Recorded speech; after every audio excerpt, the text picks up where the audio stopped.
It's Wednesday, February 8th. Bob Price on Canada's Business Beat.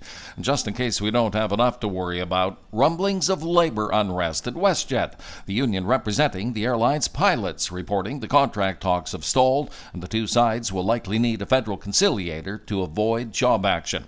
And that doesn't help this. A growing lack of confidence in the business of air travel. The latest BC Automobile Association Travel Confidence Survey finding that 84% of 1,000 people questioned are concerned about flight delays and lost baggage. 83% feel airline and airport staffing levels are part of the issue, and that 75% of travelers are actually now anticipating problems and are more likely to buy cancellation insurance.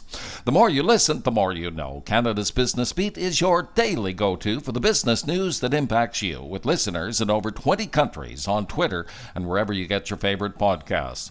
Cost pressures continuing to build for the construction sector. From Stats Canada's latest update on construction prices, fourth quarter residential building costs ahead by a further 1% after a 2.5% uptick in the previous 3 months. Equipment, metal fabrications, and concrete the main drivers, those costs showing the biggest rise in Vancouver at 1.6%.